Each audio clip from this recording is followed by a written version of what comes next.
Mix by DJ Neelam Chowk Chharapati. Maa Gayatri recording studio.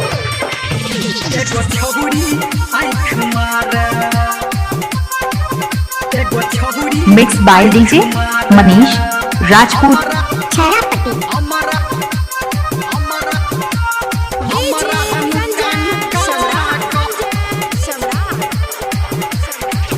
एगो छहुरी आँख मारे, एगो छहुरी आँख मारे, एगो छहुरी आँख मारे, हमारा हनुका नुका को।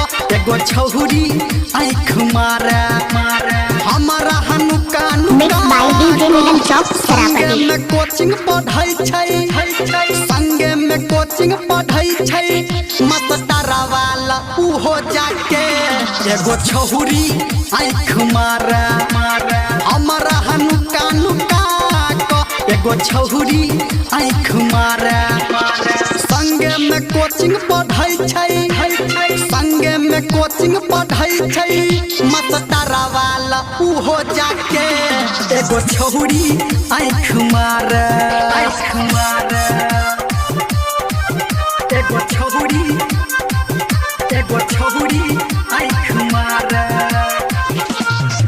कैमरामैन मनीष राजपूत छरापटी।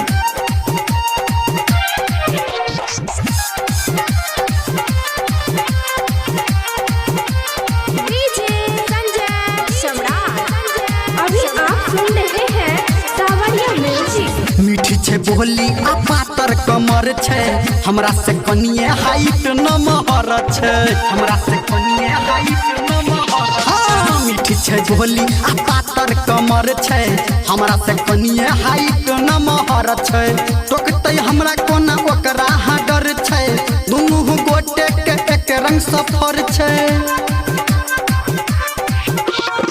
टोकते हमरा कोना ओकरा हाडर छै, दुनू गोटे के एक रंग सफर छै।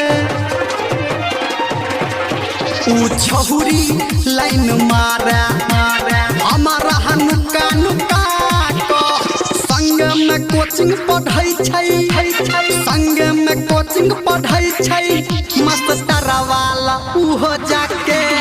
एगो छहुरी लाइन मारे। Mix by DJ Neelam Chowk छरापटी।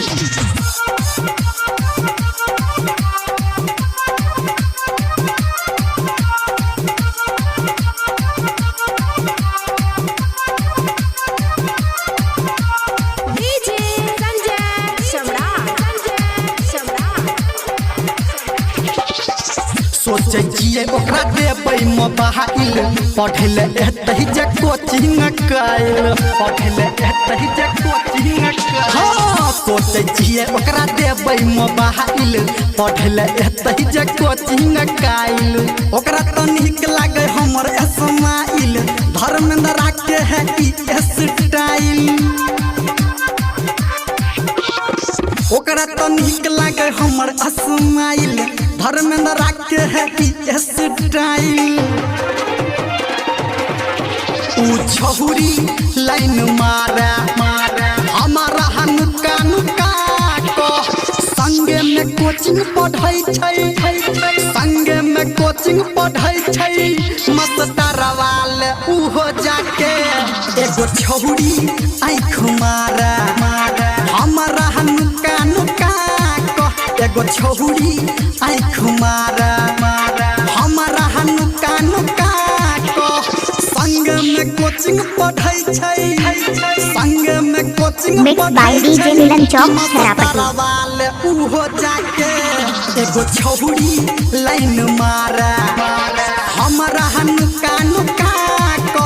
एगो छहुरी लाइन मारे, एगो छहुरी लाइन मारे, एगो छहुरी लाइन मारे।